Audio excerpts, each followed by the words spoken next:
Welcome to Uma Siva kitchen.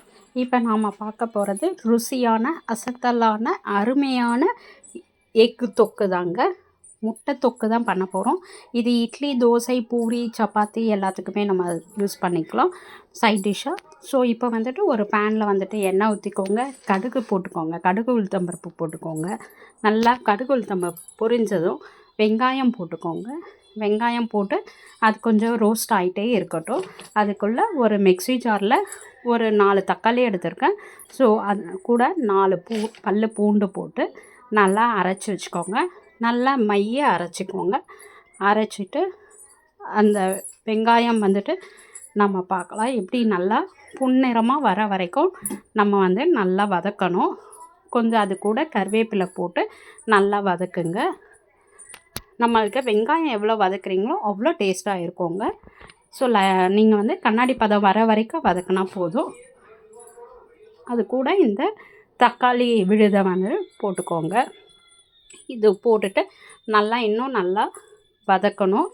இந்த தக்காளியோட பச்சை வாசனைலாம் போகணும் இல்லையா? ஸோ அதுக்காக இன்னும் நல்லா வதக்கிட்டுருங்க. இதுக்கு கொஞ்சம் எண்ணெய் ஜாஸ்தியாக போட்டுக்கோங்க, அது இன்னும் நல்லா இருக்கும்.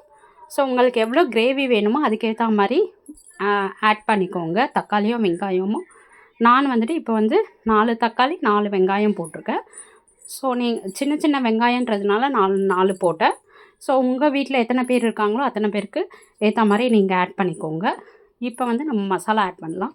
தனியாத்தூள் 1/2 ஸ்பூன் போட்டுக்கோங்க. கரம் மசாலா 1/2 ஸ்பூன் போட்டுக்கோங்க. வெறும் மிளகாத்தூள் 1 ஸ்பூன் போட்டுக்கோங்க. தனி மிளகாத்தூள் தாங்க நான் யூஸ் பண்ணியிருக்கேன். ஸோ எல்லாத்தையும் போட்டு நல்லா கலந்து விடுங்க. கலந்து விட்டு கொஞ்சமாக தண்ணி ஊற்றிக்கோங்க. நம்மளுக்கு கிரேவி எவ்வளோ வேணுமோ அதுக்கேற்ற மாதிரி நீங்கள் தண்ணி ஊற்றிக்கோங்க.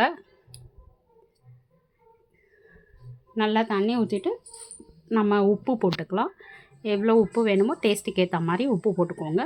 உங்கள் வீட்டில் எத்தனை பேர் இருக்காங்களோ அதுக்கேற்ற மாதிரி தக்காளி வெங்காயம் வந்துட்டு ஆட் பண்ணிக்கோங்க. அப்போ தான் கிரேவி நல்லா வரும். முட்டை நம்ம சேர்க்கறதுனால நம்மளுக்கு வந்துட்டு கிரேவி கொஞ்சம் கலந்த மாதிரி வரும். ஸோ இப்போ வந்து முட்டை போட்டுக்கோங்க. முட்டை வந்து 2 முட்டை நான் உடச்சி ஊற்றியிருக்கேன். இந்த டைமில் நம்ம முட்டையை உடச்சி ஊற்றிடலாம். அது உடச்சி ஊற்றிட்டு நீங்கள் வந்து கலந்து விட வேண்டாம். ஒரு 2 மினிட்ஸ் அப்படியே இருக்கட்டும். ஸோ முட்டை வந்துட்டு நல்லா கொஞ்சம் பாயில் ஆகிடும். அதுக்கப்புறமா நீங்கள் வந்து அந்த முட்டையை மட்டும் மிடில் ஊற்றுறீங்க இல்லையா, அந்த முட்டையை மட்டும் எடுத்து திருப்பி விடுங்க. ஏன்னா பேக் சைடில் வந்துட்டு நம்மளுக்கு பாயில் ஆகணும் இல்லையா? ஸோ அதனால் 2 சைடும் பாயில் ஆகணும். இல்லைனா நம்மளுக்கு வந்துட்டு ஒரு மாதிரி ஸ்மெல் வரும் கிரேவியே. ஸோ நல்லா பாயில் ஆகிற வரைக்கும் அப்படியே விட்டுருங்க.